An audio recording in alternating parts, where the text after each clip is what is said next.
Hi guys, welcome to Learn Programming in Tamil. இந்த video நம்ம என்ன பார்க்க போகிறோம்னா HTML ரெக்குயர்மெண்ட்ஸ். இப்போ நம்ம HTML கற்றுக்கணும் அப்படின்னு பார்த்தீங்கன்னா நமக்கு என்னென்ன தேவை அப்படின்னு பார்க்கணும். ஒரு நார்மலான சிஸ்டம், ரொம்ப பேசிக்கான சிஸ்டம் இருந்தால் போதும். பேசிக்கான சிஸ்டம்னா 8 GB RAM 16 GB RAM அந்த மாதிரிலாம் இல்லை. ஒரு 512 MB RAM அப்படின்னு அந்த மாதிரி சிஸ்டம் இருந்தாவே போதும். ஒரு ப்ரௌசர் ஓப்பன் பண்ணணும் சிஸ்டம், அவ்வளோதான். மற்றபடி வேறு எதுவும் பெருசெல்லாம் தேவையில்லை. நெக்ஸ்ட்டு பார்த்தீங்கன்னா அதுக்கு நம்ம டைப் பண்ணுறதுக்கு ஒரு டெக்ஸ்ட் எடிட்டர் வேணும். டெக்ஸ்ட் எடிட்டர் பார்த்திங்கன்னா விண்டோஸில் நோட்பேட் இருக்கும், மேக்கில் டெக்ஸ்ட் எடிட் இருக்கும். ஸோ இந்த மாதிரி ஒவ்வொரு ஆப்ரேட்டிங் சிஸ்டமுக்கும் ஒரு நார்மலான டெக்ஸ்ட் எடிட்டர் இருக்கும். அதுலேயும் டைப் பண்ணலாம். அப்படி இல்லைன்னா விஷுவல் ஸ்டுடியோ கோட் இருங்க வர விஷுவல் ஸ்டுடியோ கோட் இருக்குது, நோட்பேட் ++ இருக்குது, ஆட்டம் இருக்குது. இப்போ நோட்பேட் ++ பார்த்திங்கன்னா இது வந்து நோட்பேடோட கொஞ்சம் அட்வான்ஸாக இருக்கிற மாதிரி இருக்கும். நீங்கள் அதாவது ஒரு டேக்ஸை பார்த்தீங்கன்னா இங்கே பாருங்கள், ஒவ்வொன்றும் ஒரு கலரில் காட்டியிருக்கும். ஸோ இது வந்து நம்ம டைப் பண்ணுற போது ரொம்ப ஈஸியாக இருக்கும், ஈஸியாக புரிஞ்சிக்க முடியும் கோடு. ஸோ அதனால் வந்து அதை யூஸ் பண்ணலாம்.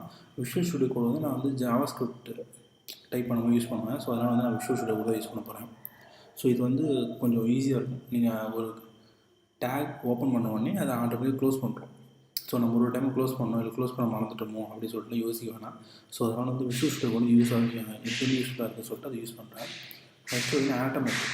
ஸோ ஆட்டம் அப்படின்றது பார்த்திங்கன்னா இது வந்து மேக்குக்காக ஸ்பெஷலைஸ்டாக இருக்கிறது. ஸோ ஆனால் நம்ம இந்த வீடியோ ஃபுல்லாக விஷுவல் ஸ்டுடியோ கோட் தான் யூஸ் பண்ண போகிறோம்.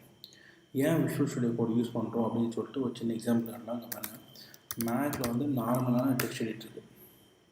இதை நம்ம சேவ் பண்ணலாம். என்னென்ன அதாவது HTMLக்கு வந்து .html அப்படின்றது தான் ஃபைல் எக்ஸ்டென்ஷன். ஓகேங்களா, நம்ம ஃபர்ஸ்ட் .html அப்படின்னு சொல்லிட்டு நம்ம வந்து சேவ் பண்ணுறது.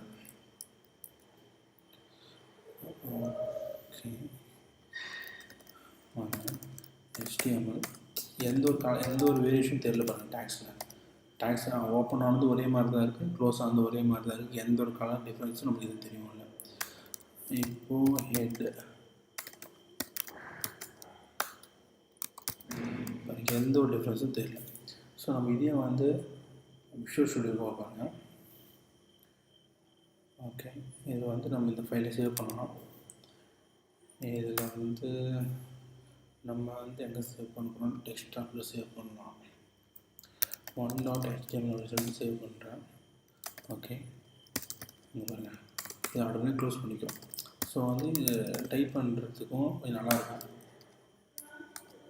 இந்த அப்ளிகேஷன். இங்கே பாருங்கள், இந்த பாடி. ஸோ இதெல்லாம் என்னென்ன டேக்ஸ் எதுக்காக யூஸ் பண்ணுறோம், எப்போ போய் யூஸ் பண்ணோம் அப்படின்னு சொல்லிட்டு வரப்போகிற சீரிஸ் ஆஃப் வீடியோஸில் வந்து பார்க்க போகிறோம். This is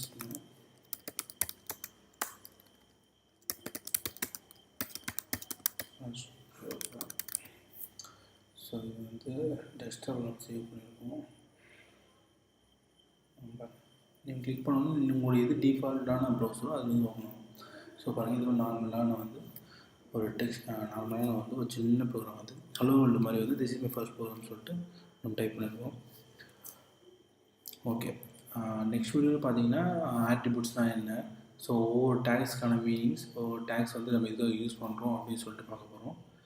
okay guys, thank you. see you guys in the next one.